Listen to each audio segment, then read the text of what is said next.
آیات سجدہ کو اگر بار بار ریپیٹ کیا جائے گا تو پھر کیا بار بار سجدہ کرنا ہوگا؟ تو پھر ان حفاظ کے بارے میں آپ کا کیا خیال ہے جو کہ آیت سجدہ کو یاد کر رہے ہیں؟ اچھا، سب سے پہلی بات یہ ہے کہ سجدہ کر لینا چاہیے، اس لیے کہ اللہ کے رسول صلی اللہ علیہ وسلم تو نماز کے دوران وہ آتا تھا سجدہ تو کر لیا کرتے تھے، اور سننے والے کو بھی سجدہ کرنا چاہیے۔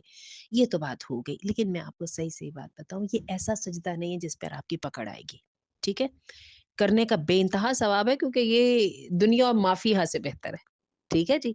لیکن یہ کہ یہ وہ والے فرائض میں سے نہیں ہے جس پہ آپ کو پکڑ آئے گی، لہٰذا اس کے بارے میں اتنی سختی نہ کریں، اور موٹا سا اصول یہ کہ ایک سیٹنگ میں بیٹھ کے اگر آپ آیت سجدہ بار بار پڑھیں تو ایک ہی دفعہ سجدہ کریں،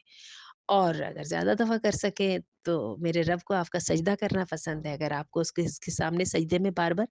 گرنا پسند ہے، داؤد علیہ السلام کے بارے میں آتا ہے وَخَرَّ رَاكِعًا وَأَنَابَ، اور گر پڑے رکوع کرتے ہوئے اور اللہ کی طرف توجہ کرتے ہوئے، تو سجدے کر کے دیکھیے نا، اس سے پیاری بات کون سی ہے؟ اپنے رب کے ساتھ تعلق بنتا ہی وہاں سے ہے جہاں پہ بندہ سجدے میں سر رکھتا ہے۔